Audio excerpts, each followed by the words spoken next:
There it's Danny. I'm outside.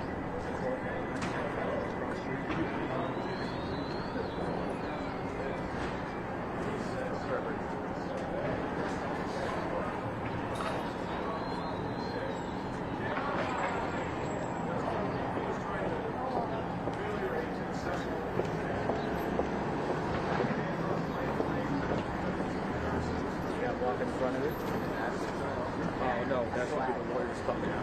I'm on channel 1. And it's my talking voice 123 123.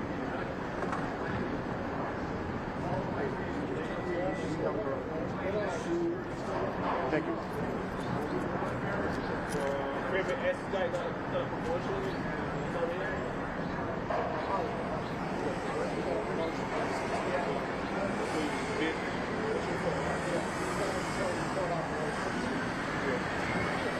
Check, check, check, 1, 2, 3, 4, 5. Check, check, check, 1, 2, 3, 4, 5. 1, 2, 3, 4, 5. You seen anything on the mixer? Yeah. Yeah? Okay, good. 1 and 2, right? 1 and 2? Huh? Yes. 1 and 2. It's, well, I have it going up left and right, yes. Well, so it's a supervisor.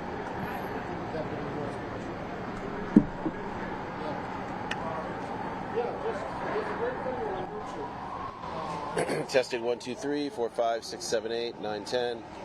1, 2, 3, 4, 5, 6, 7, 8, 9, 10. Thanks for coming out. 1, 2, 3, 4, 5, 6, 7, 8, 9, 10. Sound good? Yeah.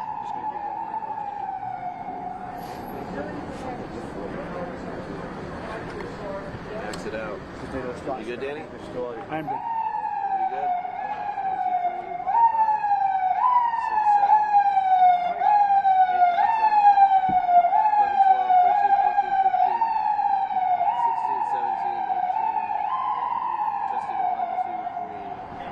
1,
Hey there, everybody. I'm Jesse Weber, and welcome to Law and Crime's special live coverage of Sean Diddy Combs. Big day today. So Judge Arun Subramanian, who is the judge overseeing the Sean Combs criminal case, has scheduled a last-minute evidentiary hearing. And this is important because this concerns whether or not the government deliberately breached the attorney-client privilege. This is a live shot outside of that courthouse. Law and Crime's very own Elizabeth Milner will be inside that courtroom coming back out to us to explain what has been going on. I'll get into it in a second, but I have to explain what the basis of this is. Now, in the filing, Sean Combs' defense team, or in the filing that they submitted with the court, Sean Combs' defense team has cited, quote, outrageous government conduct after 19 pages of materials were seized from Sean Combs' jail cell and allegedly were given to the United States Attorney's Office. These materials that were obtained during a jail sweep include Combs', quote, privileged notes to his lawyers concerning defense witnesses and strategies. Combs' attorneys described this sweep as a targeted seizure, that this is a due process violation. They have called for the state to, I should say the federal government, to answer a series of questions that are listed in this filing. So first they want to know who authorized the search of Mr. Combs' sleeping area, personal effects, and paperwork. 2, who determined what paperwork to take. 3rd, who decided to give this paperwork to the United States Attorney's Office. 4, who decided to give this paperwork to trial prosecutors. 5th, who made the decision to not tell Mr. Combs' counsel that the U.S. attorney was in possession of his notes, including possibly privileged materials. And 6, exactly what material was taken. Now, the government has fired back against this. They believe that this evidentiary hearing is unnecessary, that this sweep wasn't targeted. And one of the things that they have highlighted in their most recent filing is about photographs that were taken of Sean Combs' notebook and his address book that were found in his cell. They write, the photographs and what is depicted in them are not privileged. The defendant doesn't argue, nor could he, that the notes in the photographs were prepared for the purpose of obtaining legal advice. Contrary to defense counsel's mischaracterization, the photographs do not reflect notes to lawyers concerning defense witnesses and defense strategies. Rather, the photographs depict the defendant's wide-ranging notes to himself, including notes related to the defendant's business interests, his release of music, and family matters, among other things. Under the law, these sorts of notes are not protected by the work product doctrine. And to be clear, according to the prosecutors, no physical materials were actually seized from Sean Combs, but rather they were just photos that were taken, and as an abundance of caution, they were redacted. These photos were redacted, and then they were provided to the case team for review. So obviously, you're seeing two different sides of the coin here, and ahead of this hearing, Mark Agnifilo, who is Sean Combs' lawyer, one of his lawyers, requested that Sean Combs actually be unshackled today, and for all future hearings, Judge Subramanian actually granted that. Now, reminder, we're not going to see it. There are no cameras that are allowed in this federal courthouse, unfortunately. But, as I mentioned, we have our very own Elizabeth Milner, who will be in that courtroom. She's going to come out later, report to us about her observations from what happened inside. We're also going to be providing live updates of what is happening inside that courtroom. And so as we do that, we're also going to be taking your questions. So if you have questions about the case, if you have questions about the hearings, make sure to submit them on our YouTube page. Want to get started right now. I'm not doing this alone. I want to bring on two special guests. I'm joined by criminal defense attorney Mauricio Padilla and also criminal defense attorney Safa Robinson-Frere. Great to have you both here. Mauricio, I'll start with you. What do you make of Sean Combs' request here? Or let me put this way. Sean Combs not only requests for a hearing, but the accusations they made against the government. Well, I mean, I'm glad that he requested a hearing. I've never seen ever this type of, investigation where they're going in and taking pictures of legal pads. I'm not surprised that they're doing it, but in my experience, I've never seen it done. I don't know exactly what the pictures were of, but the fact that it went through a filter team, that they never reached out to, the criminal defense attorneys, it really raises an eyebrow regarding the government's actions and how they're really treating this case.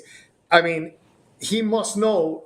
Diddy must know that they are looking at every single thing. They are listening to every single phone call that he's making. I heard that he's making three-way calls, that he's breaking the rules. But when it comes to Diddy, he can't stop because he won't stop because he can't stop. So I'm not surprised. I'm not I surprised. knew you were planning on I had to doing do that. it. You were I had to do probably it. I had figuring to. out a way to use that all for this whole show, and you're like, you know what? I'm not Slip going to it save in. it for a half hour, and I'm going to save it for my first answer. So just to Yeah. provide a little bit more perspective on this, if you have been following us here on Law&Crime, you've been following us on Sidebar, you know that the feds actually raided the Metropolitan Detention Center where Sean Combs is currently housed.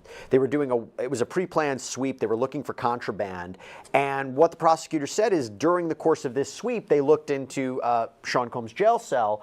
And there was an investigator that was part of the Bureau of Prisons that was looking into things. And they write, in the prosecutors write in their filing, on the defendant's bunk, investigator 1 found the following items: manila folder marked legal, a notebook labeled, and that's actually redacted, an address book, personal effects, and talking about not that they just took out materials and looked at everything, but took photos of it, sent it to a filter team sent it to the prosecutors. That's my understanding. Safa, I'll give you an opportunity to respond to what you think of the defense's argument and the prosecution's response. But I guess the bigger question is, what could happen from this hearing? What's the best case scenario for Sean Combs here? I mean, the best case scenario for Mr. Combs is that there's some sanctions imposed against the government with respect to the evidence that was allegedly obtained in this case. Those documents, those being suppressed out of the case. And I'm not sure, but we may even be having a conversation about dismissal later down the line, but I don't generally really think that that's going to be the case here. But some sanctions imposed on the prosecution team, removal of those prosecutors as well could be a possibility.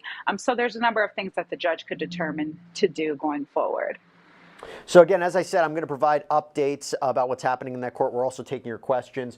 We have a question from V on YouTube. Do we know what was found in the Diddy jail cell sweep? So as I just mentioned, they found this manila folder marked legal, a notebook labeled, and it's actually redacted, an address book, and then personal effects. But as they said, the prosecutors, it was more with respect to business interest and family, and it doesn't seem to be attorney work product or privileged conversations. But we'll see. We'll see what the arguments are in court. We also have an update from court. So Sean Combs just walked in from his holding cell in the Metropolitan Detention Center. He's wearing that tan jumpsuit that he was wearing at his last hearing. He is walking fine, so he seems to be walking okay. He hugged his lawyers, sat down, and now he's just waiting for Judge Subramanian. By the way, I have to let everybody know, we weren't planning for this hearing. We were actually planning on going live on Friday because there's going to be an issue of bail. And Mauricio, you mentioned it before. That's a more tricky argument for Sean Combs because prosecutors just came forward and said he is obstructing justice from jail. He's having these three-way phone calls. He is taking other inmates' phone privileges to contact people that are not on his contact list. That he is devising this scheme to use third parties to reach out to witnesses in the case. There was also this allegation that he is orchestrating a social media campaign, not just to help his public image, but to potentially taint a future jury pool by, his son took over his Instagram and has been posting positive videos of his father. But then they also, as we know, as we reported on Sidebar, the show that I host, that he actually orchestrated this happy birthday message with him and his family. They're literally wishing him a happy birthday. You hear him on the other end. He's speaking from jail.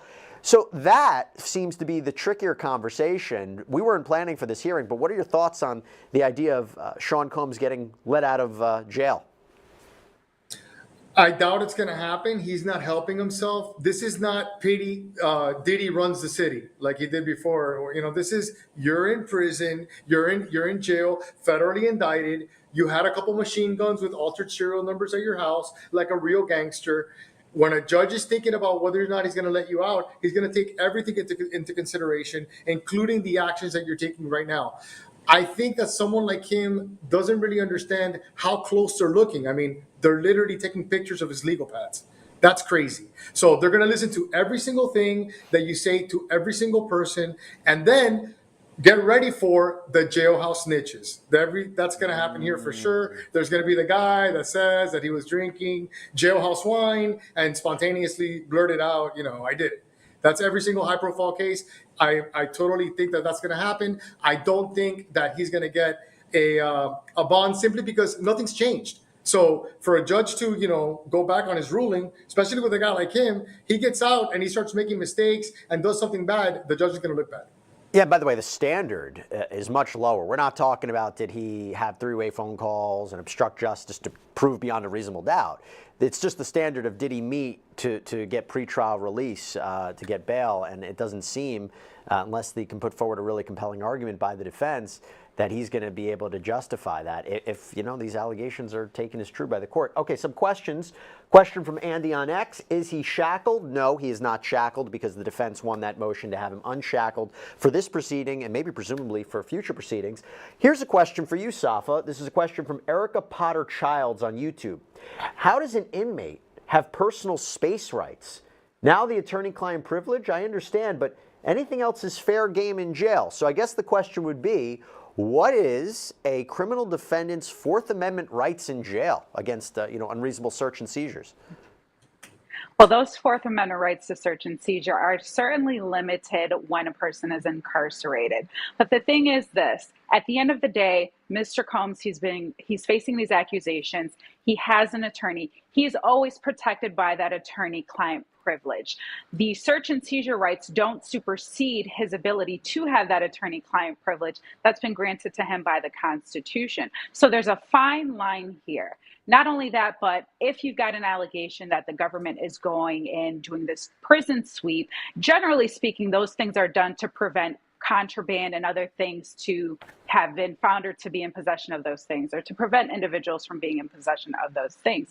That doesn't appear to be the case here. Legal documents, legal pads, notebooks don't appear to be contraband. They're not drugs. They're not going to harm anybody. So that's a very fine line in question between whether or not, those rights have been violated and so on and so forth.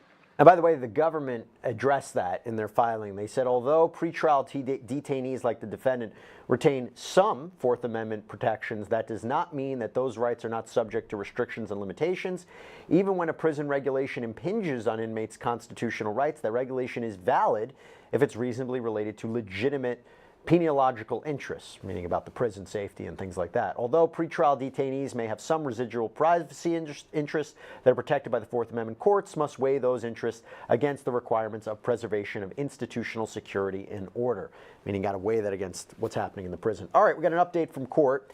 Still waiting for the judge. Sean Combs is chatting with his lawyer, Anthony Rico, and he's seated to his left in a bow tie. Here's a question from Sindonia12 from YouTube. How is Diddy able to consistently break protocol and take the phone time of fellow inmates? So that's a good question for you, Mauricio, right? I did a sidebar on this. Is it common that you see a criminal defendant maybe taking the phone privileges of another inmate? Now, it's not alleged that he did it by force and threatened them. There was an allegation that these other inmates were getting paid for their phone privileges. What do you take away from that?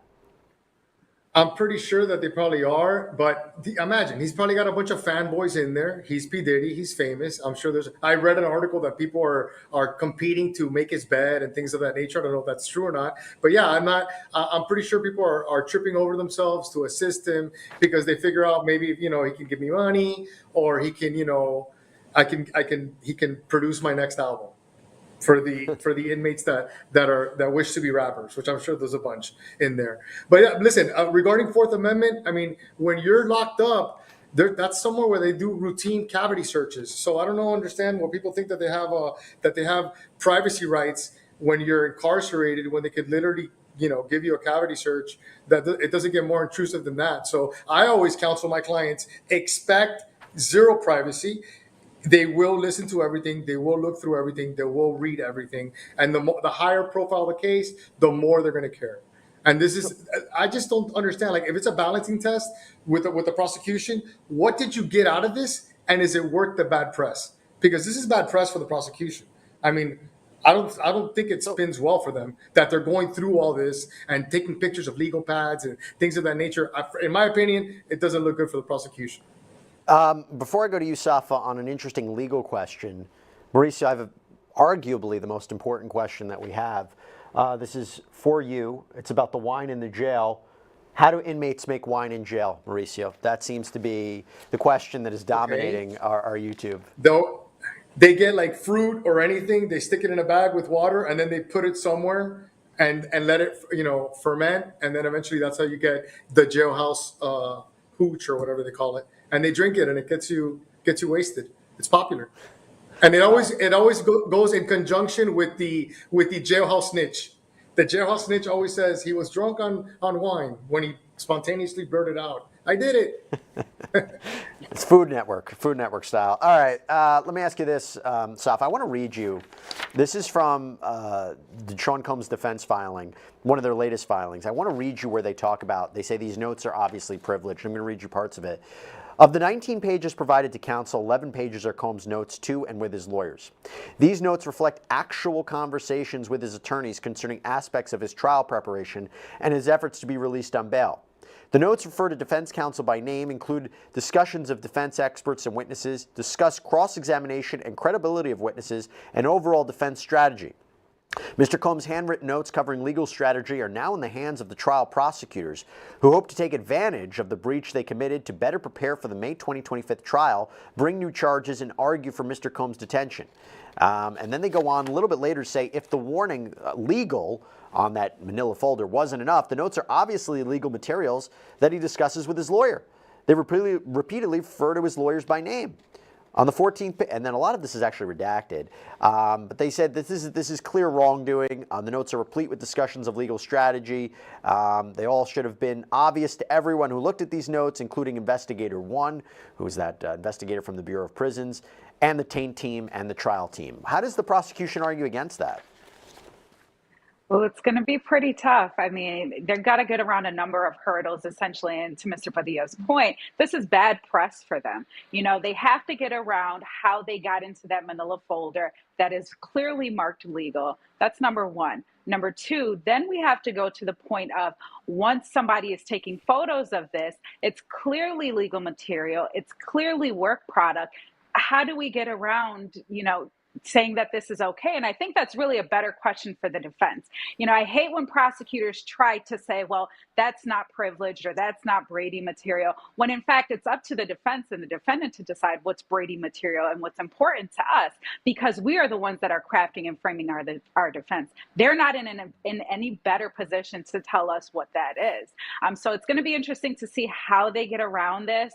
Of course, the argument that it's not confidential, it's privileged, maybe they will disclose or say that some of this information had initially been disclosed in their disclosures, but it'll be interesting to see where they go. Little update from court. So Sean Combs' lawyer, Mark Agnifilo, he said this to the court, we expect Alexandra Shapiro to arrive at any moment from the Second Circuit. This is another one of Sean Combs' lawyers. I have Sean Love Combs to my left. The judge said, fine. What are you seeking? Agnifilo, we want to know how his notes with lawyers came into their possession. We're going to continue to update. We're going to continue to take your questions on this. One question I have, Mauricio, is how much can the prosecution rely on, well, look, this was the Bureau of Prisons who did this. It wasn't us. And also went through a filter team, there's something in their filing that I want to read you too, where they say, even if there was inadvertent disclosure of privileged material to the prosecution team, that alone does not suggest that a defendant's constitutional rights were violated or that a defendant is entitled to relief. And they cite a case that says this after-the-fact notice of potentially privileged documents did not render the government's earlier search unreasonable. The government's review need only be reasonable, not perfect. Listen, if you have DOJ pointing the finger at the Bureau of Prisons and the Bureau of Prisons pointing the finger at the DOJ, that's like a disaster. Like, I don't even understand, what they thought they were going to accomplish. At the end of the day, it's the government. You're incarcerated. I've never even heard of people that work in the prison taking the steps to proactively alert prosecutors of things that they found in cells. They usually don't do that. Like they're going to look for drugs, contraband, things that are dangerous. They're not going to be taking pictures and then giving it over to the prosecution. It's really bad if they're pointing fingers at each other at this point and at this early stage in the game. Like they're really stepping all over everywhere with muddy boots. Safa, we have an update from court. Wanted to ask you about. So Combs' lawyer, Mark Agnifilo, says he has an expectation of privacy in his legal notes. The judge said this occurred during a Bureau of Prisons sweep of the jail, but you're saying it was a pretext? Yes, 19 pages of the notes were given from the taint team to them. Mark Agnifilo says, we now when we know enough to make out a constitutional violation, but we need to know more detail about the failures. We haven't been able to test their explanation. We need the surveillance video of the search. Two things I take away from that. One, they basically are suggesting that this sweep by, even though the government has said this was a pre-planned sweep of the jail, there might be more to it, they're saying. It was a pretext. But B, I don't know if they're even asking for some sort of relief right now, but for more information, almost like an investigation into what happened. What do you take away from that back and forth?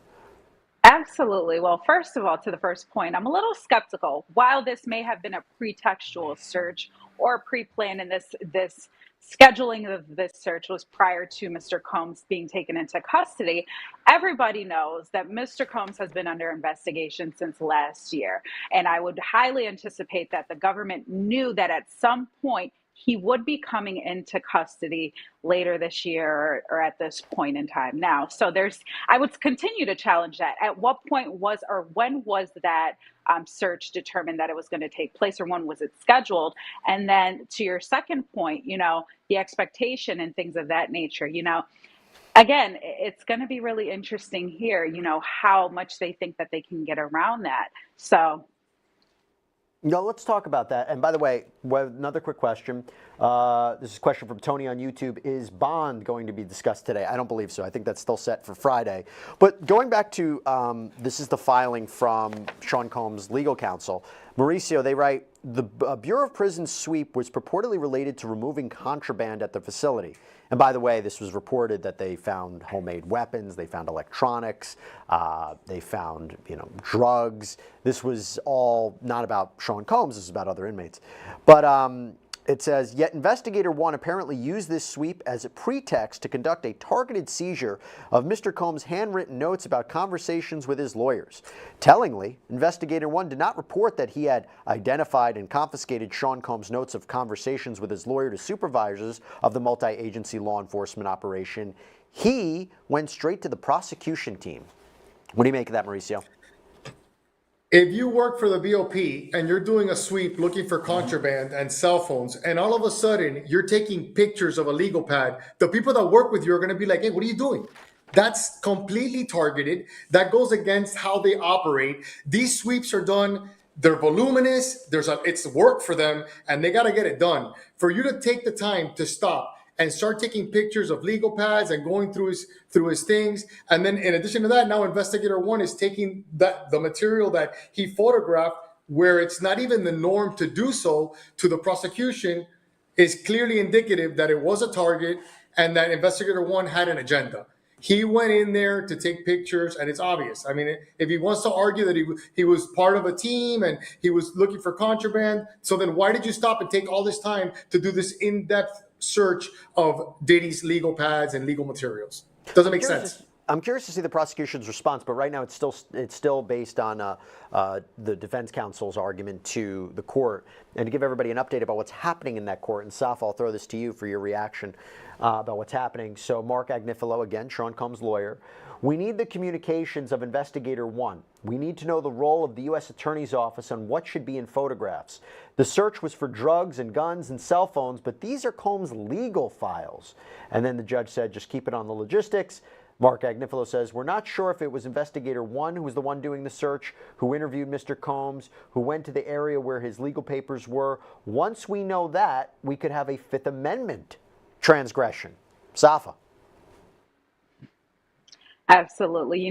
Right now what the defense is doing is they're trying to get a hold and a grasp of exactly who launched this investigation, why these photos were taken, why this correspondence happened between Investigator 1 and the U.S. Attorney's Office. And a lot of these questions remain to be foreseen until we have a hearing on the issue. And right now, the defense is seeking a hearing on that issue. So we haven't gotten to that specific hearing as of yet, although they're laying the framework for why that should be taking place. And they're very valid questions.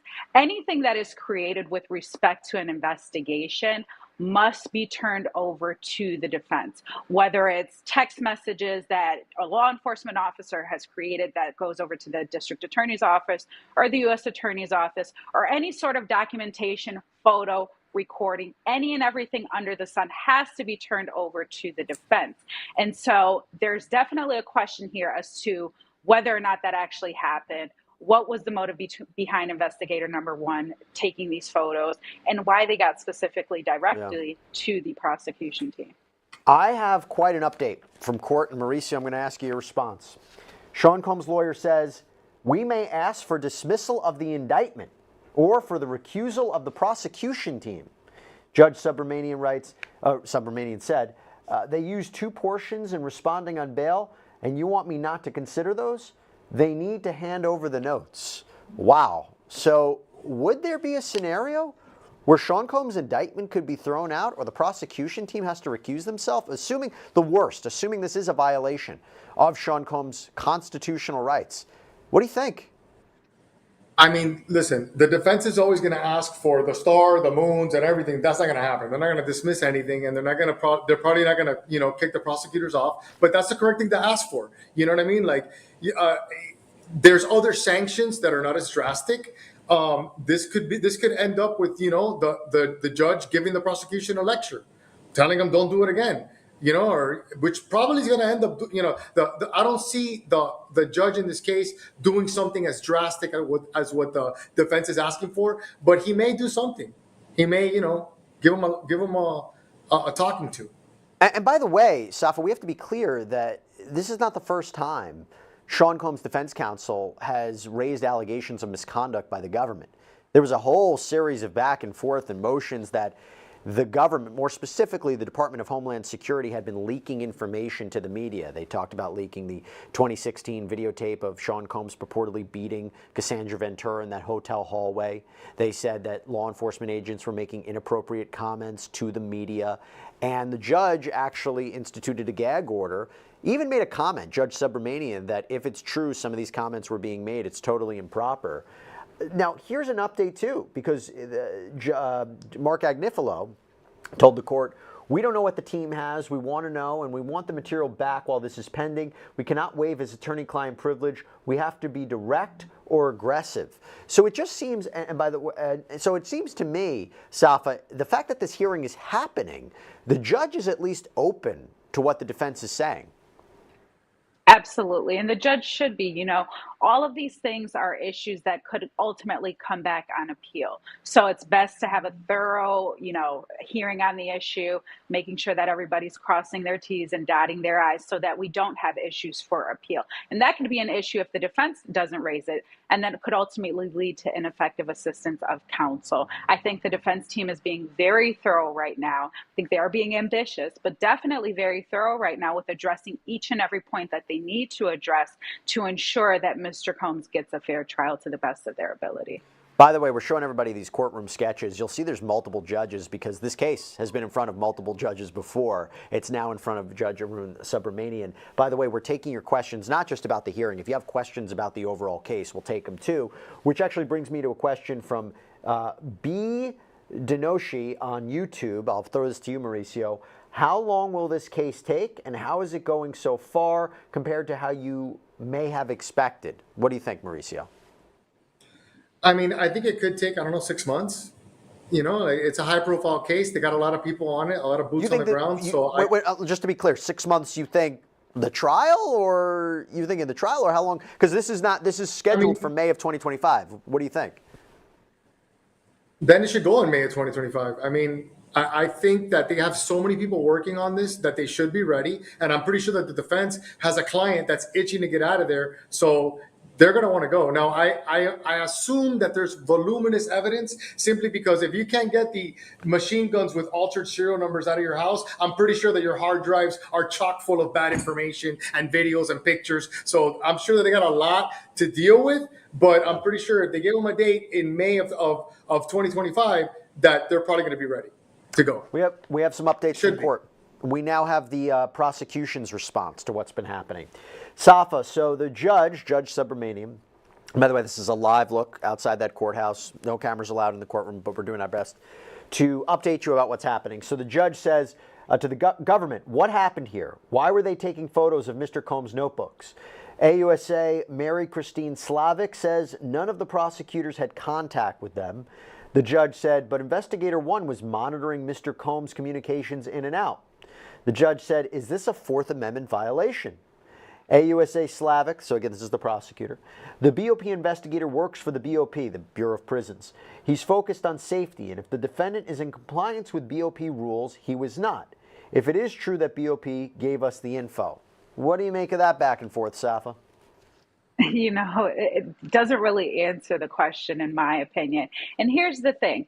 The Bureau of Prisons, the federal government, the U.S. Attorney's Office, Department of Homeland Security, and FBI, they are all law enforcement. They are all the government. The prosecution teams are imputed with knowing and being in possession of things that law enforcement is in possession of. And I know there's a question here with respect to the Bureau of Prisons, but it definitely does possibly raise that Fourth Amendment issue because, again, why are we taking photos of these documents? Why is Investigator 1 targeted with monitoring Mr. Combs' phone calls? Now, generally speaking, every inmate's phone calls, they're monitored. There are searches that are conducted all of the time. But this seems to be a little heightened, specifically because you're taking photos of paper. Paper doesn't appear to be a threat to the physical safety of any inmate in the jail. Not only that, but it seems that there's more attention that's paid to Mr. Combs as things continue to progress. And it's very common that the prosecution team will monitor or will have those phone calls pulled. But here there seems to be just a number of things. And based on the totality of the circumstances, there's a significant red flag that's going off. Okay, Mauricio, I'm going to go to you with a new update from court. So the prosecutor says none of the prosecution team were aware that Investigator 1 was going to be part of this suite. The judge said, when did you become aware that photos had been taken of Mr. Combs' notes? Prosecutor responds, after the suite. The judge said, but before the grand jury subpoena? Now, the reason that is interesting, and I believe what they're talking about, is if you go back to the government's filing, they said as part of that investigation, the government has sent grand jury subpoenas and document requests to the Bureau of Prisons for the defendant's monitored communications, including calls and emails. And then it says from those materials, the government has learned that the defendant has persisted in engaging in obstructive conduct since he entered BOP custody. We talked about that before. Mauricio, your reaction? So they're basically saying that they're subpoenaing documents, but they're sending their investigator to get what they subpoenaed because they don't want to wait for the subpoena. Listen, it's making them look ridiculous. The longer that we talk in this particular broadcast, the worse it's going for them. What you just said really makes them look bad. You guys didn't even know where Investigator 1 was, but then again, you took what Investigator 1 gave you and you used it. Like, I don't know. It seems like no one wants to take responsibility for this PR nightmare that they created themselves. And at the end of the day, what did they get? And also, before I forget, they're taking pictures of a legal pad. That's kind of already like, it's a legal pad. Like people would say you should have, the thought that maybe there could be some writings or notes regarding your case on a legal pad. So that's something else that could be looked at. But as far as I'm concerned, a prosecutor saying that they didn't know that Investigator 1, it doesn't seem true at all. Well, there is a response where, again, the prosecution is saying it seems the defense is not being totally transparent because here's another update from court. The judge said to the prosecution, so there's nothing else? The AUSA Slavic, the prosecutor said, Mr. Agnifilo says the defense team does not know what the taint team has, but we made a production to them last night of everything, not just the 19 pages that were passed to the case team. So Safa, they're basically saying that, yeah, defense is saying they want to know everything that was taken. They want to know everything. We told them everything that was taken or everything that was produced.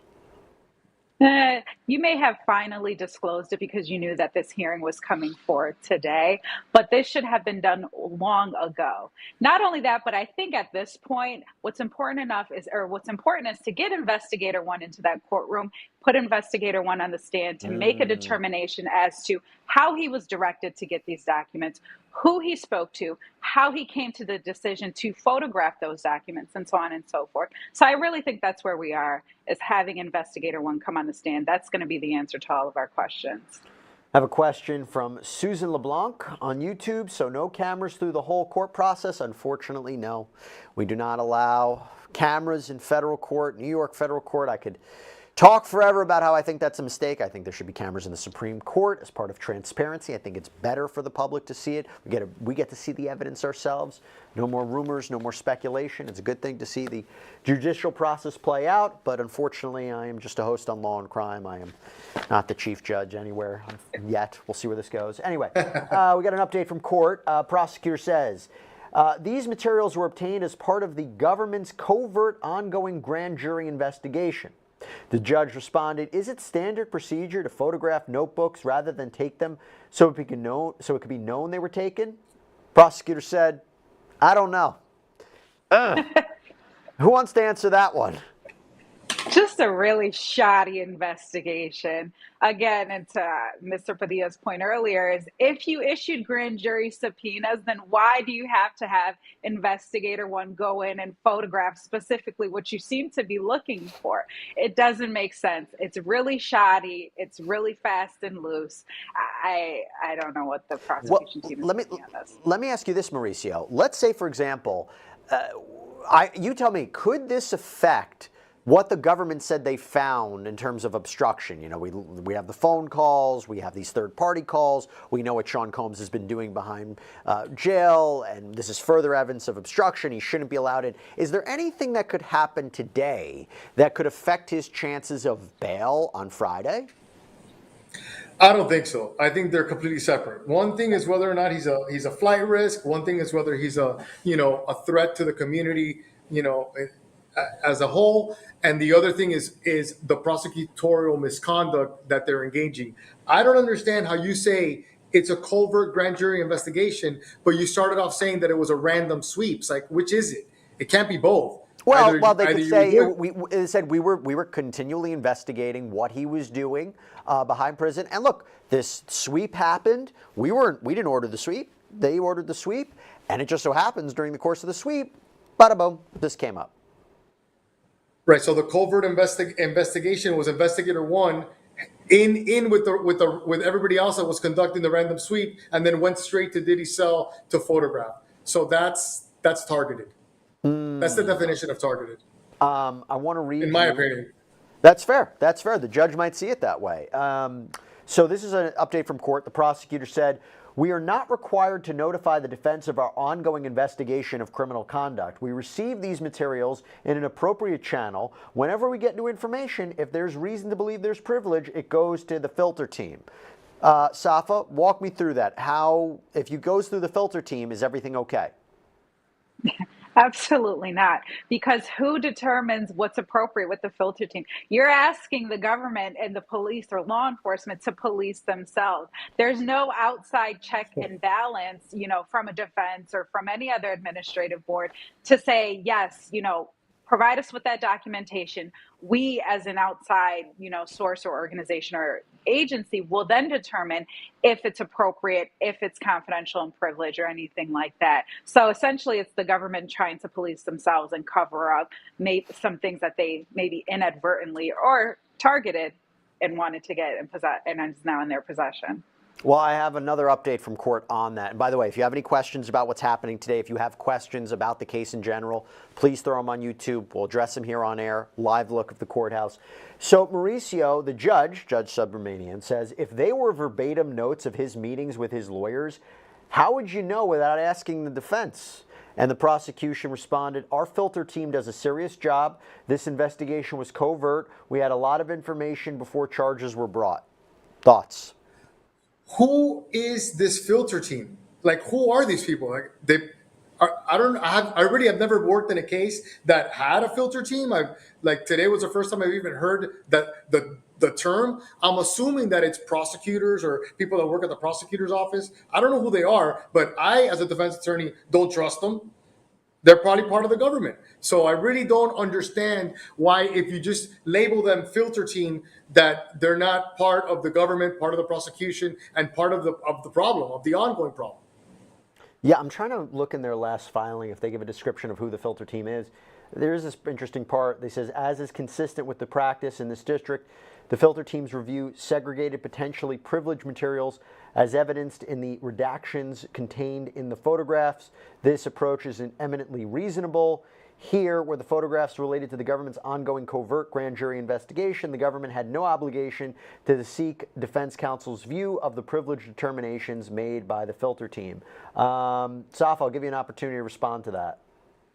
Yeah, and I think I did review some of the documents earlier on the case, and I think that the filter team is a team that is assigned and works in the Bureau of Prisons. So they're determining whether or not it's confidential privilege or attorney-client privilege. Again, expecting the Bureau of Prisons or the government to police themselves. And there's a question there because it doesn't appear that any defense attorney has the ability to say, yes, this is attorney-client privilege, or even the judiciary or anything like that. So that's a significant question. It also brings to mind, and for example, when we have wiretap cases and there's been a wiretap on a phone for maybe a year to 2 years and they've been listening to our clients, but then when the client calls us as their defense attorney, the police themselves determine, oh, this is attorney-client privilege, let me turn it down for 30 seconds, then pop back on to see if they're still talking to their attorney, and then let me hang up. So again, it's just really odd, really, in my opinion, inappropriate ways of monitoring these important correspondence. So we have a question from YouTube. This is Pam from YouTube, excuse me.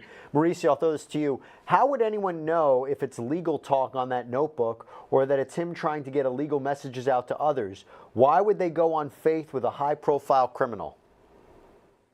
Why would they go on faith with a high-profile criminal? Like, meaning justifying taking pictures and looking at it? Listen, at the end of the day, what did they think that they were going to get? Information regarding obstruction, or it seems to me that they already have them busted doing a bunch of incorrect things, including three-way calls, including trying to activate social media to affect the jury pool. Like, if you got them cold busted on certain things, don't muddy the waters and do this ridiculousness, because what are you going to have? You're going to have a day like today where you're in court trying to explain your tomfoolery to a federal judge, and it's not paying off dividends for them. So we are providing updates from court. I have a few more that we want to talk about. Safa, so apparently the prosecutor said, I understand there's a dialogue between the defense and the filter team. I'm not part of that. The judge says, I don't understand that dividing line between the covert investigation and discovery in this case, given that the defendant has been charged. The prosecutor also said, our grand jury investigation is ongoing into conduct that has not currently been charged. We have multiple ways to get information that are not obvious to the defendant. We are not obliged to inform them. They have no authority for that. Safa. Here's the thing. They can have an ongoing investigation all they want to, but Mr. Combs has already been indicted, and post-indictment now, and as we head through the stages of the proceeding, there are documents that they are generating themselves that could be discovery and are required to be disclosed. They also are what we in the law call Brady material, could possibly be exculpatory in nature, or are things that the defense team is going to want to investigate themselves. Meaning evidence that would show he's not guilty. Correct. And Brady versus Maryland, it's one of our big cases in the legal world. And so essentially what the government is doing is continuing to now make discovery, in my opinion, as the case is progressing. You know, they may be considering other charges, maybe witness tampering or whatever they determine to do, and that's fine. But again, they have muddied the waters, to use your words. And here we are now where they've created additional discovery, additional things that are required to be disclosed, but they want to keep it close to their chest. It's not okay. Okay, well, you tell me if this is okay, Mauricio. The judge said, I want to be cautious since some of this is sealed, but is any of this privileged? And the prosecutor said, the notebook was labeled things to do, not attorney-client. They suggest they were meant to be in the folder marked legal, but self-labeling is not enough. Things to do when you're indicted and sitting in jail it's pretty assumes that things to do have to do with your case. I mean, that's pretty much fair? the main. Is that fair? Maybe it's, I don't know, do 1,000 crunches today. Make sure to call mom. I don't know.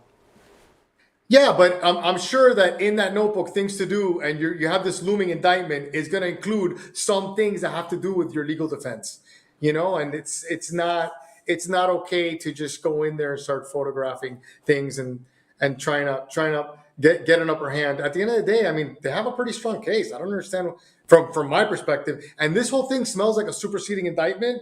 People like his son, the feds love to indict your relatives. So if they got Diddy's son doing inappropriate things, that for them is, they love it, because Yeah. nothing is worse when you're sitting in prison than all of a sudden they indict your son or a relative or a close friend. I mean, there was an allegation put forward in the most recent bail application, the bail motion by the government, Safa, where they basically say Sean Combs is having his family doing his bidding for him. So if it's clear there's a grand jury investigation going on. It seems more likely than not there could be more charges leveled against Sean Combs, but possibly others, right?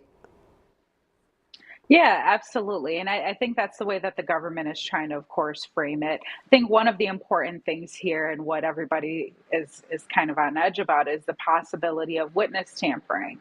And so whether it's Mr. Combs or anybody that's close to him, including his family and his children, really have to be mindful of what they are putting forth to the public, who they're speaking and communicating to, and things of that nature to avoid any subsequent charges that could come about.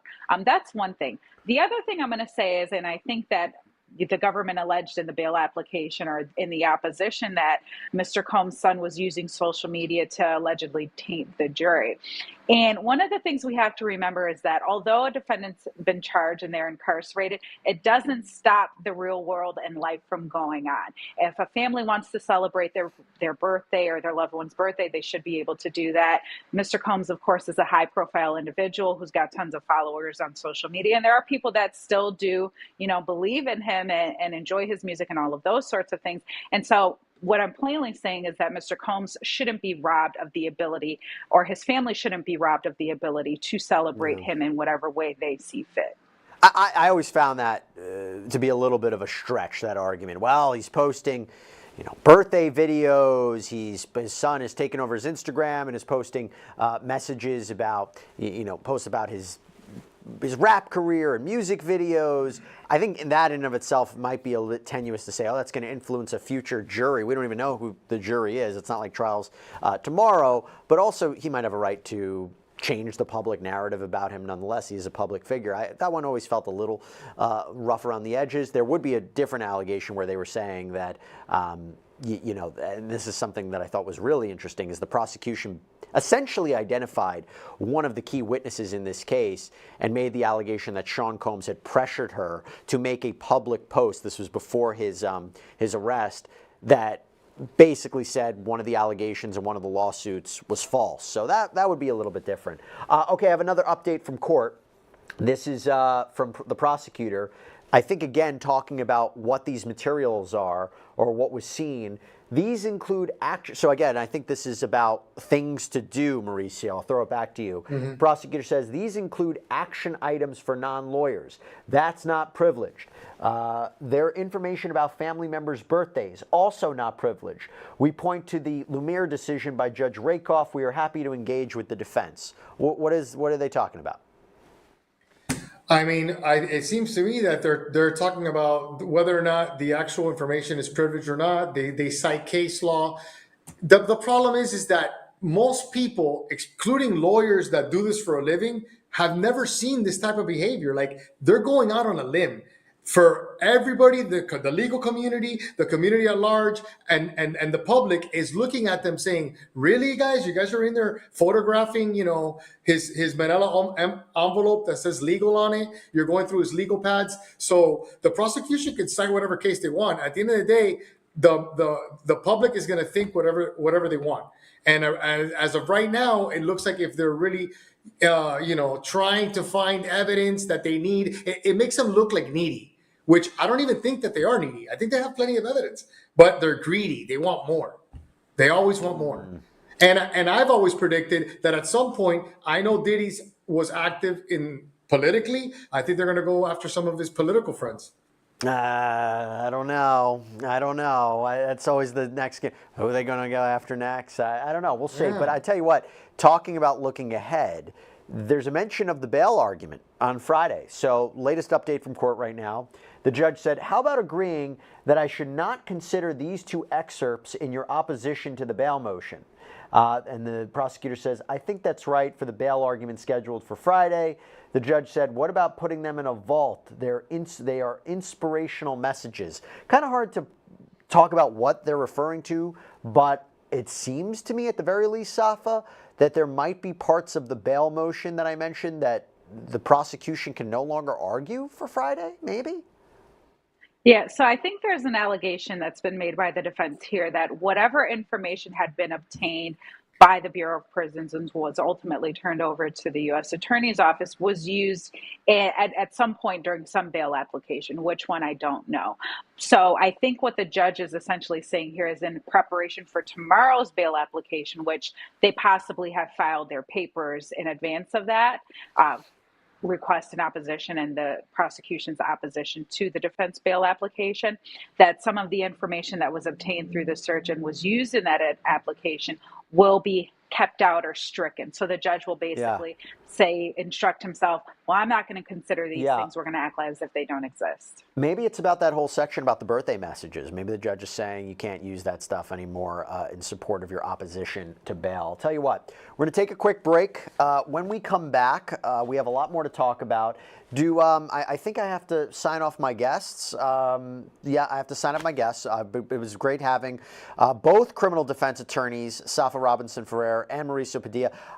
Look, you guys are fantastic, but both criminal defense attorneys, I saw a little bias here. But it's okay. You both were terrific. Thank you so much for coming on. Really appreciate it. We'll take a quick break. We'll come back right after this. Stay with us, everybody. Thank you so much.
All right, welcome back, everybody. I'm Jesse Weber. We have a special live coverage right now of the Sean Diddy Combs case, because what is happening right now is there was an unexpected hearing that was planned for today. It was announced yesterday, where Sean Combs' defense attorneys are accusing the government of violating the attorney-client privilege, violating his constitutional rights, saying that there was an improper seizure of materials taken from his jail cell during this pre-planned, although the defense says that it was really done for the pretext, but this pre-planned sweep of the Metropolitan Detention Center where he's currently being housed. And the question is, were there materials that were improperly photographed or taken or seen? Was it put through a proper filter team? Why does the prosecution have this now? Is this a violation of Sean Combs' rights? What could be the repercussions for it? We heard earlier this defense counsel telling the judge, Judge Arun Subramanian, they want the indictment dismissed. They want it thrown out. That could be a potential violation for this. Now, I want to give you some updates from court, because a couple of things. One, no cameras in court, but we are providing you updates about what's happening there. We have live reporting. Speaking of which, our very own Elizabeth Milner is going to be coming out of that courtroom. She's in that courtroom right now. She's going to be coming out and giving us a live report about what she observed in that courtroom. This is a live shot about what's happening outside the courthouse. But let me tell you a little bit more about this as the judge is weighing about, were there privileged communications? Was there attorney work product that was improperly seized or photographed? So these are a couple of updates. The Judge Subramanian says, what if an individual had counsel paid by another? The prosecutor in this case said the payment, not privileged. And if it's about paying off a witness, that is what we are investigating. These notes refer to individual 2, a non-lawyer third party. It's on his to-do list. His to-do list was one of these papers or these folders that was found in his jail cell. And remember, this ties into the prosecution's argument that Sean Combs should be denied bail. That there's going to be a hearing on that on Friday. One of the accusations is that even behind bars, he has been trying to influence witnesses. He has been improperly communicating with people. He has been having family members and others doing his bidding to influence the case. So moving on, the judge said a defense lawyer can investigate potential witnesses. It would be malpractice not to. If these are about the defense team's preparation for witnesses, isn't it a closer call if it falls into work product? The prosecutor responded, the person tasked is a non-lawyer, meaning there's no privilege there. The prosecutor said on October 18th, the defendant told a family member to work with a non-lawyer to find everything about victim 2. And this non-lawyer, individual 2, is not identified as part of the defense team. Judge responded, what about turning over the surveillance video? The prosecutor, in another response, said, we are opposed. There is no authority for that. Judge said, I noticed that. Mr. Agnifilo, this is Sean Combs' attorney, they want to work with you to try to resolve this. Agnifilo seems to laugh. And then the judge said, you may not agree, but why not discuss? Agnifilo says, we don't want to give them insight. Agnifilo says, all the legal pads say legal. What the government is saying was searched is just not accurate. The judge said, wait, you're saying the photos taken from pads marked legal. Can you show me? And then Agnifilo apparently walks up and hands Judge Subramanian a notepad. Agnifilo then says, when we visit him in jail, we have lists. Everything in these pads are things we discuss. Trial strategy, who we should speak to undermine a witness's credibility. We discuss everything with Mr. Combs. This is a sweeping racketeering case. I want to bring back in criminal defense attorney Safa Robinson-Frere. She was kind enough to stay with us. And we're also joined by criminal defense attorney Natalie Whittingham-Burrell. Great to have you both here. Natalie, I'll start with you. As you heard a little bit about the updates here, what do you make of this? Did the government engage in wrongdoing? So I think I would personally... Natalie, I can't hear you. I don't know if we're working on the audio. I don't know if you're muted. I'm trying to work it. Not muted. There we go. There you go. Hey, now we can hear you, Natalie.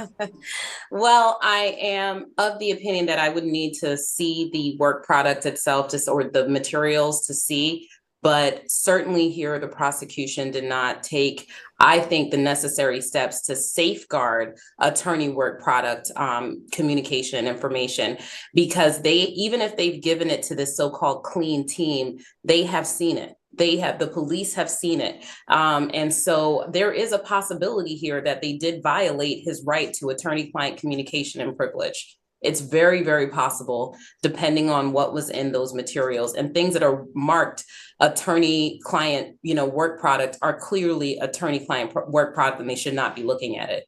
And Natalie, let me follow up with that, because Mark Agnifilo just said, we are studying this man's life for our bail application, his charity work. This is not a single day, a single event case. We spend time on every nook and cranny of this man's life. So it seems to me they're saying you should consider, government, everything that's in his jail cell as part of his criminal case. You don't have a right to see it. Am I understanding that correctly, Natalie? That might be what they're saying, but it's a bit more restrained than that as far as the federal rules are concerned. And yes, for the bail application, his life is very important. However, conversations with third parties, with individuals that are not a part of the defense team, do not fall under attorney-client work product, nor is it necessarily attorney-client work product. Not that the prosecution is alleging this, but for the attorney to assist the defendant in committing some type of crime. If they could allege that, Sean P. Diddy Combs is trying to obstruct justice and he's using his attorney's communication in order to do that, that's no longer privileged communication, because we cannot participate as attorneys in criminal activity. But let's say that that's not what the material is, and it goes to his case, then yes, that is privileged material, and they have no business looking at it in any regard. They have no right to look at it. Safa, another update from court. Combs' attorney said, Mr. Combs comes out and reads us his to-do list. That is privileged. The 19 pages include things we have said to him. These are the notes that were allegedly taken by the government. The name of a potential witness, a retired doctor, now they have that. This is the heart of attorney-client. Safa. Absolutely, and I agree with them. And to my point I said earlier was, at the end of the day, who is in the best position to determine what is attorney-client privilege or what is attorney-client work product? The prosecution isn't. It's up to the defense to say, these are our witnesses, these are the avenues that we are exploring, and that's up to us for our defense case. So the prosecution isn't in the position to tell us or to tell his defense team what is privileged and what is not. And if anything, have the hearing on the issue and let the judge make the determination. It's interesting because, Natalie, and by the way, if anybody has any questions about this hearing, has questions about the overall case, submit them on YouTube. We'll answer them for you on air. Natalie, it seems the defense is saying, particularly when it comes to this search of the Metropolitan Detention Center where Combs is being housed, that this sweep, this raid that was pre-planned, and it was looking for contraband, and they found homemade weapons, they found drugs, they found, all these different things, electronic devices. It seems what the defense is suggesting, and this is a pretext to really search what was in Sean Combs' jail cell. You think that's a little of an extreme position? It's not extreme at all. I think it actually is a pretext to search his jail cell because there's allegations before he was incarcerated that he was tampering with witnesses. Of course, they're going to look and go see whether or not he's still tampering with witnesses. That's not far afield to me at all. What ultimately matters, though, is that it doesn't matter if it's a pretext, because no person incarcerated has a Fourth Amendment right to privacy that you would have in your own home. You just don't have that right. However, the attorney-client privilege communication, that is sacrosanct and that is protected. Right. So if they use this pretext in order to get into attorney-client communications purposefully and did not take the necessary safeguards, then they've committed a massive ethical violation. But as far as whether or not they need a reason, there doesn't need to be a pretext, because they don't need a reason to search his cell because he has no expectation of privacy in his cell. Interesting. So, Safa, let me go to you with this. We have a question from Benoit on YouTube. I'm wrestling with this as well as what we can expect by the end of the day, but the question is from Benoit on YouTube, is it possible the judge makes a move today with this situation? It's kind of like, I'm debating with it because it seems like the judge and the defense are saying we need more information. It also seems like he's saying, defense counsel, can't you work with the prosecution on this? Do you think we're going to get a decision on this today? We may not get a decision on this today. The judge at this point in time is exploring, what actually happened, what remedies are available to him to rectify this situation. And so we could get a decision today. He may reserve on that decision. We just don't know at And, this and point. what would that decision be?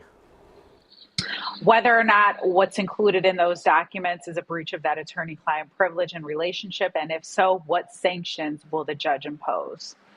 And that leads me to the next question we have, Natalie. This is from Kwang Lee on YouTube. There's absolutely no way Diddy gets a dismissal due to this screw up, right?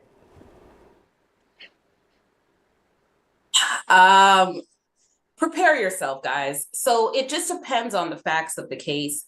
And the court will likely do a good faith analysis, meaning, was the prosecution intentionally attempting to intercept attorney-client privilege communications? Or were they genuinely looking for contraband and just happened to come across these things, right? Or were they just doing a search, hoping to find evidence of witness tampering and not anticipating finding so much attorney-client communications? But I want to be extremely clear here. Dismissal of a case for interception and misuse of attorney-client privilege communications is a rare remedy, but it is an available remedy. It can happen. Not saying it's going to happen here, but I'm saying that this is extremely serious, needs to be investigated further, and that is a potential thing that could happen, that the case gets dismissed. Can I ask you about that? You mean a case could get dismissed where the judge says, prosecution, I can't believe you did this. You tainted this entire case. It shows what you're about. Dismissed. Almost, by the way, like happened with the Alec Baldwin case. But is it that, or is it another in the examples that you've seen in the past, where because of an attorney-client breach, or because of a violation of a defendant's constitutional rights, a key piece of evidence can no longer come in, and then the whole case falls apart? Because I think the problem with the second one is, even if the government can't use anything that they found, it doesn't affect the racketeering charge or the sex trafficking charge or the transportation to engage in prostitution charge. So it seems like what you're saying, and correct me if I'm wrong, that because this would be such an egregious error, the judge would say this taints the whole case. I mean, correct me if I'm wrong. So here's the thing. That is a potential outcome. Another potential outcome is a piecemeal redaction of whatever it is that they intercepted. But we have to remember this. Under the Sixth Amendment, he has a right. Every defendant has a right to communicate with their attorney, to vigorous defense, and that is a due process right. It's the way that you receive a fair trial. The prosecution can so much interfere in that right by intercepting those communications, where they shouldn't even be seeing them, that he no longer gets a fair trial because of how deeply they got into his case. I'm not saying that's what's happening here, but that's why I said it's a rare remedy, but it does happen that you have so far infringed on his right that it's impossible for him to receive a fair trial. It doesn't even necessarily matter the value of the evidence. And that's why the courts will get into an analysis of whether or not this was something that was intentionally done by the prosecution that for a strategic advantage versus something that was done maybe accidentally or negligently. Sure. I understand that. Yeah. And I think that's a good distinction to make. Safa, we have an update from court. I want to read everybody. The judge says, I'm looking at the case you cited, Ms. Slavic. This is the prosecutor. Are you familiar with it? AUSA Slavic says, I'm not, Your Honor. And then Sean Combs' lawyer, Mark Agnifilo, says, Ms. Garagos has something to say. That's another one of Sean Combs' attorneys. And then Attorney Garagos says, they say there's a covert grand jury investigation, but there's the current indictment. From there, prosecutor says, we're talking here about 11 pages of notes, not a stack. None of those notes are legal. The judge says the notes themselves are not legal, but that page was in a legal pad that was marked legal. The prosecutor says it's not clear when defendant wrote that on. What do you take away from that, Safa? It doesn't matter. At the end of the day, these notes were located on a legal pad, not a regular notebook, but a legal pad. And I believe it was located inside of a folder that was also marked with clear lettering, legal. And as a result of it, it should have been treated as such. How they even got to those additional pages is a question. How do we get there when this is clearly something that could be work product, attorney-client product, or communication? Right. And are you just going to dismiss the first page and then go to the next ones and assume that it's not? I can't make sense of that. You can, I want to read you a question from one of our viewers, Natalie. It's from Dougie Jones on YouTube. What is more important, the crimes Diddy is accused of or taking pictures of pieces of paper? What is more important is everyone's constitutional rights. So the thing that I tell everyone is that your constitutional rights were built on the back of bad guys. Miranda was someone who confessed to a crime, right? He did it. He confessed to it. But we all now have Miranda rights because he wasn't properly advised that he didn't have to under the Sixth and the Fifth Amendment, right? We have the right to walk away from police officers when they stop us and frisk us. We don't have to stay there and be stopped and frisked. You have Terry to thank for that. Your right to have an attorney free of charge if you can't afford one. You can thank Mr. Gideon for that. He was a bad guy. He was convicted of crimes. Sean P. Diddy Combs might be an allegedly bad guy, but if you don't uphold everyone's right to counsel off of the back of these bad people, you don't get your rights. So later on, if you are alleged to have done something that you didn't actually do, and then the police or the state is able to go in and look at your letters back and forth to your attorney and use them against you, then you would have lost your rights because of a case like this. That's why this is more important than that. Very, very well said. And let me just add one more thing, particularly in high-profile cases, particularly where you have defendants who are accused of egregious conduct. I will say it becomes, I mean, it's important in every case, but for those who believe that he's automatically guilty, for those who believe it's just we have to go through the pro forma of a trial, the last thing that you want is a criminal defendant's rights to be violated in some way pre-trial because, and correct me if I'm wrong, what could happen is they get convicted, they have grounds for appeal, this conviction gets overturned, you got to start the whole process again. It's not even necessary you have a second trial. It won't be as strong as the first time around. So anybody who really wants justice in this case, who already thinks that Sean Combs is guilty, just keep that in mind. Now, I want to actually go to you, Natalie. One more thing. We have an update from court. This looks like we have now a timetable. So the judge says we have a bail hearing on Friday at which I will not consider these materials. In terms of running down the privilege issues, that can take weeks. Any issue with that time frame? Sean Combs' lawyer says no. The judge says I'll issue a schedule. Sean Combs' lawyer says if they are intending to seek a superseding indictment with these notes, the judge asks the prosecutor, and the prosecutor says, just to be clear, the filter team can keep the notes. The judge says if they're not involved in the grand jury investigation or this case. Multiple points there, Natalie. You talk about what you want to hit first. Yeah, so first of all, off the bat, I can't tell the judge's tone of voice, but immediately there's a sanction on the prosecution. And that is the prosecution is seeking to oppose Sean P. Diddy Combs' release from jail because of alleged witness tampering. However, they got to that witness tampering by intercepting attorney-client privilege, and so they cannot use it. So that is basically a ruling that, at least for that bit of information, it's a possibility that that was attorney-client privilege. They didn't take the necessary safeguards, and now they can't use it. Doesn't mean Diddy's going to get released, but it means it's a lot better for the defense that they cannot use that. We also now know that there is a potential for a superseding indictment, likely adding on charges of obstruction of justice.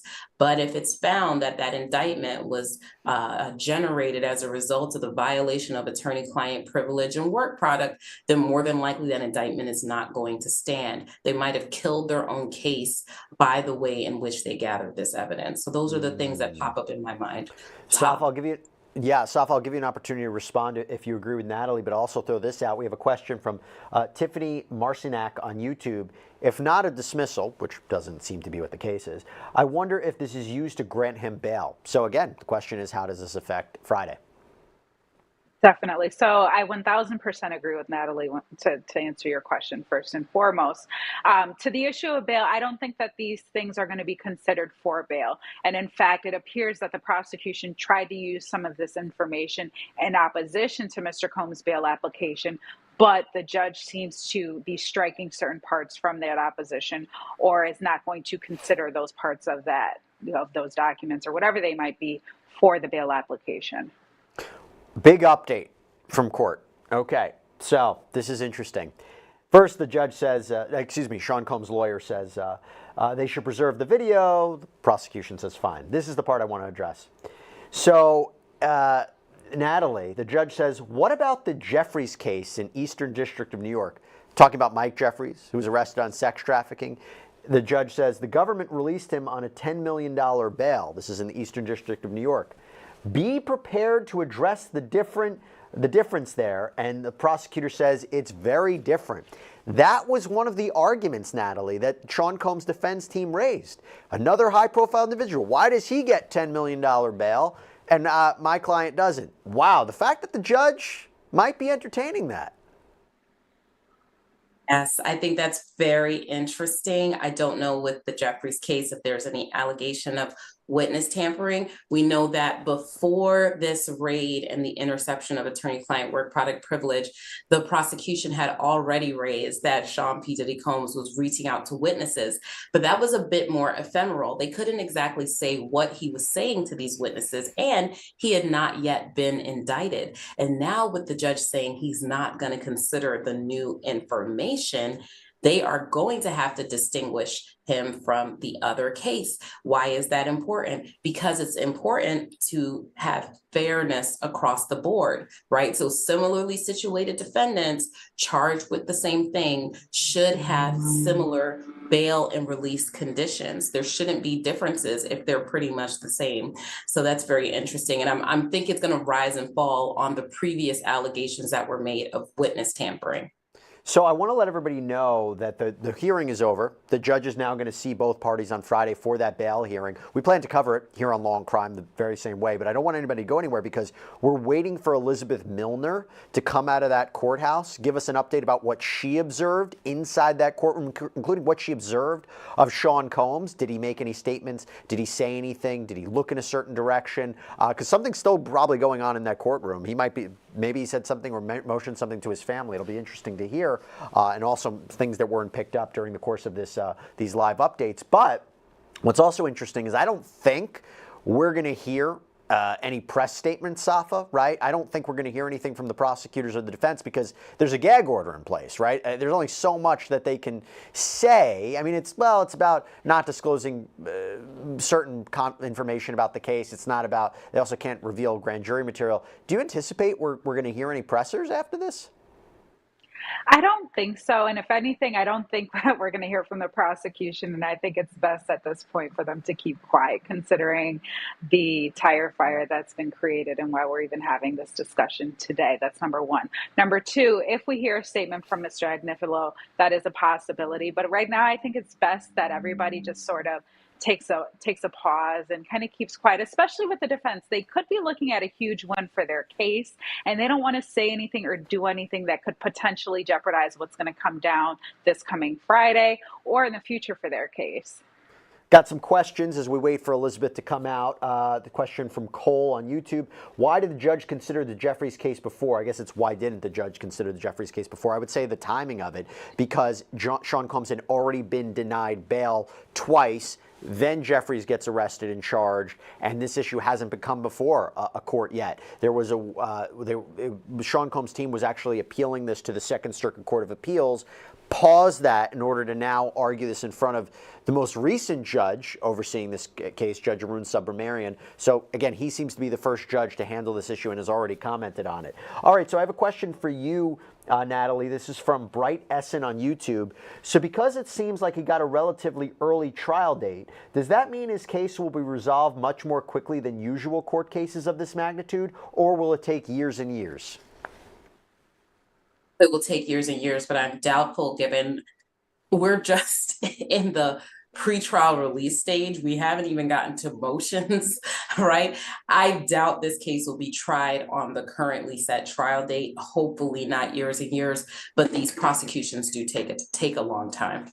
May of 2025, which is an interesting argument, Safa, because in the prosecution's most recent filing on bail, they addressed one of the defense's concerns, because the defense said, look, he needs bail. He needs to be out because the MDC, the Metropolitan Detention Center, is not adequate for him to prepare for trial. It's not adequate for him to review all the discovery in this case. And the prosecution responded, no, it's adequate. He has a separate room. He can communicate with his lawyers. And by the way, if he needs more time preparing, let's adjourn the trial date. He's the one who wanted May 2025. Why don't we push it out then? What do you think about that argument, Safa? Well, Mr. Combs and every American has a constitutional right to a speedy trial. That's number one. So that's why we're seeing that trial date that's been scheduled for May 2025. So that's the first thing.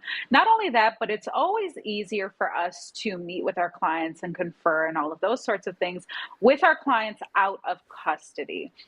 Yes, they have a room, they have all of these mechanisms and means for us to meet and discuss our case with our clients, but there's nothing like having your client come into your office or into your boardroom, throw a body camera on TV or throw any kind of footage on the TV and be able to look at that themselves. And sometimes our systems aren't as well equipped when we have to transport our computers and recordings and all of those sorts of things into the jail.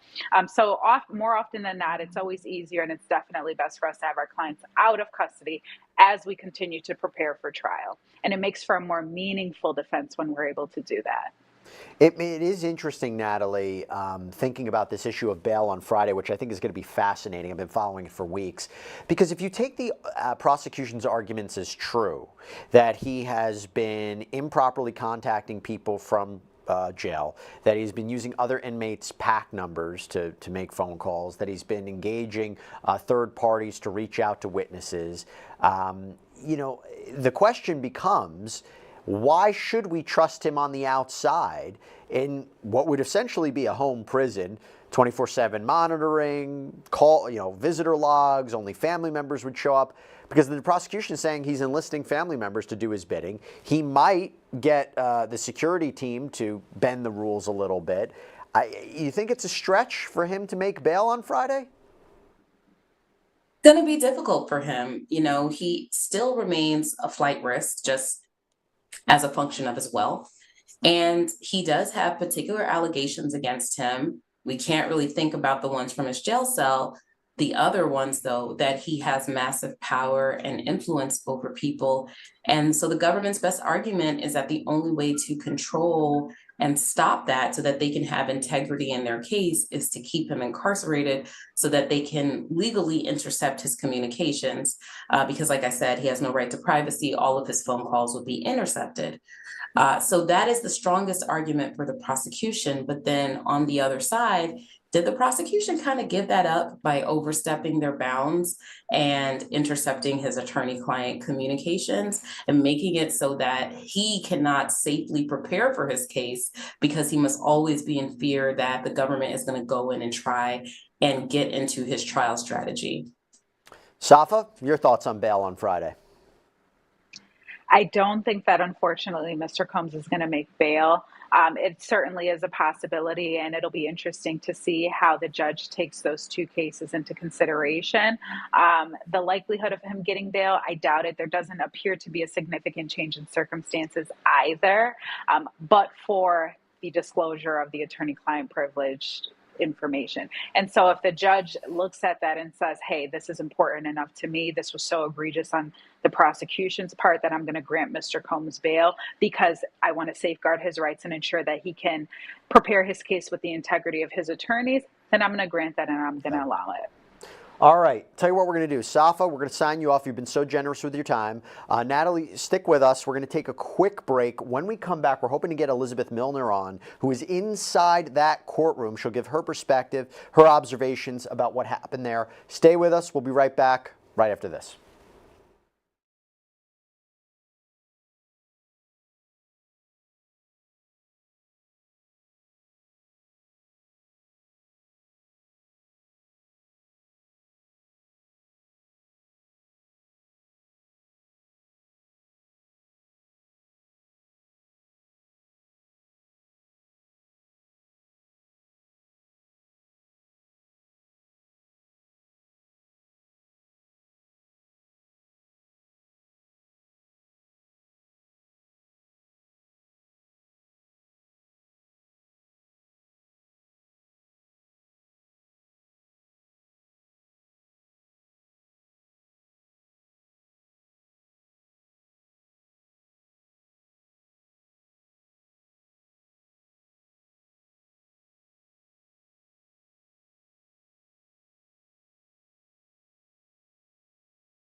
All right, welcome back to Law and Crime, everybody. So we are having this special coverage right now of Sean Diddy Combs' case. He was just in that courtroom where there was an issue, a discussion about whether or not the government violated the attorney-client privilege, violated his constitutional rights by improperly taking or photographing material from his jail cell. And at the end of the day, the judge said there is certain material that will now no longer be discussed on Friday when the issue of Sean Combs' bail comes into play. And the issue of whether or not there was an attorney-client privilege violation, that's going to take a little bit more time, could take several weeks. But in the immediate effect is that certain parts of what the government was planning to introduce or argue will not come in on Friday. Now, we are joined by Elizabeth Milner, Law and Crime's very own, who is inside that courtroom, inside that federal courtroom. Elizabeth, talk to us about what the scene was like, the atmosphere, what Sean Combs looked like. Was his family there? Because unfortunately we don't have cameras. You are our eyes and ears. Yeah, that's right, Jesse. And of course, I brought my handy dandy notebook once again because, as you just mentioned, no electronic devices unless you have a particular permit and an order from the judge are you allowed to bring that inside federal courtroom. So we had to do it the old-fashioned way, a pen and paper and a notebook. So I actually got into courtroom the courthouse, I should say, around 2:15, and thank goodness I did because it really paid off because it was kind of stacked as far as a lot of press trying to get inside that hearing, and I was very lucky to be able to sit inside the gallery because a lot of journalists were worried that they weren't even going to be able to make it into the hearing. The hearing was on a completely different floor than it was last time in a lot smaller of a courtroom, and really lucked out being able to sit in the gallery kind of on the right side, just like I was sitting last hearing in October. But you know, a big difference in this hearing compared to last is Diddy's family wasn't even inside the courtroom. They didn't appear inside court today, likely because this was an emergency hearing and we just got notification of it literally yesterday. So no sign of his sons, no signs of his daughters, no signs of his mother inside that courtroom hearing. But one thing that, and I guess I should say, it doesn't really surprise me as much anymore, but it is Diddy's demeanor. I was expecting, because his family wasn't here, for him to be a little more somber, a little more defeated in a way, but that is not Diddy. Literally his motto, besides being a bad boy for life, is can't stop, won't stop, and you cannot stop that confidence that he has when he appears inside the courtroom. I was very surprised to see that he had come inside. He had kind of smiled at the gallery. I felt in a way he even made eye contact with me, which was very kind of bizarre in a way, but at the same time he was just appearing as that confident Sean Diddy Combs that we have seen plenty of times in the images, of course, in the stories that we have covered prior. And again, he was an enamored figure once ago, but you know, you would think that about to be on trial for sex trafficking charges, that he would feel defeated. Being in a detention center for the last 2 months, he would feel defeated, but that was not the case. He appeared very jovial. He was very very focused in the sense of when the defense was making their arguments to the judge, Combs was sitting at the defense table nodding his head along. He was taking notes. He was passing notes to his defense attorneys. But then at the same time, you could also tell, going back to when he had first come inside that courtroom, was that I think he recognizes that a lot of people are watching him. There's never going to be a moment out of our mouths that we say Sean Combs looked defeated, because again, all eyes are on him. So he's going to make sure everyone is aware that he is in upper or higher spirits, I should say, as he's kind of battling this very heavy court case. But again, when he was inside that courtroom, he was very laser focused. He was, when the judge was asking about the notes and the whole debacle that was going on about that, Combs appeared very adamant that these were legal notes that were taken. They did violate attorney-client privilege. But again, you know, what else are we expecting from a man other than Sean Diddy Combs? There's one thing that's so interesting about that description. Two things. One, you know, the first time we heard Sean Combs recently was on that happy birthday call from his family, and he actually sounded, on the other line, jovial. So I'm not surprised you saying that he kind of has this upbeat mentality. I am very curious about the judge's demeanor. So we were reading kind of the transcript about what the judge was saying, but in your best guess, the way the judge was responding to the prosecution, did he seem annoyed at the prosecution? Did he seem to be more aligned with the defense? Because, based on the transcript, it seemed he was not only open to the defense's accusations, the defense's claims, but he seemed to side with them a little bit. What was his demeanor like? Yeah, for sure. And you picked that up 1,000%, even from outside the courthouse. And it felt that way, too. It felt like the judge was very no nonsense. The judge had a lot of follow-up questions for the government and their arguments about what kind of occurred, how it occurred, all of that sort. And so it did appear that the defense was going to get a win in this case.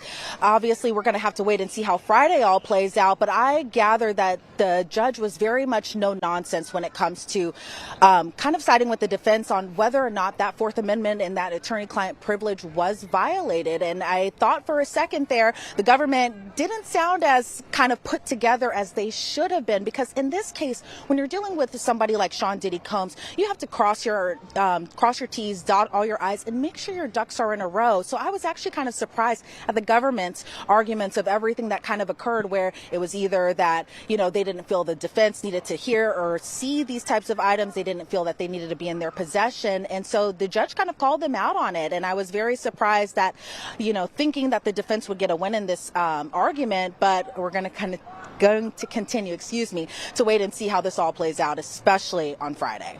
Yeah, it's interesting because maybe the prosecution wasn't prepared, because this was kind of an emergency hearing requested by the defense. They were probably making sense of what had happened themselves with the filter team and investigator one from the Bureau of Prisons who obtained this material from Sean Combs' jail cell.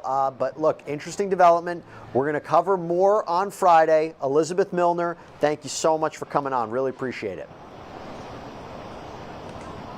Thanks, Jesse. Now, again, we're going to be on Fridays when we're going to have this bail hearing, and we're going to do the same kind of coverage because I think that is going to be really interesting. I want to get some final perspective right now from Natalie Winningham-Burrell, criminal defense attorney. Your final reaction to the day's events, and also what we can anticipate on Friday with the issue of bail.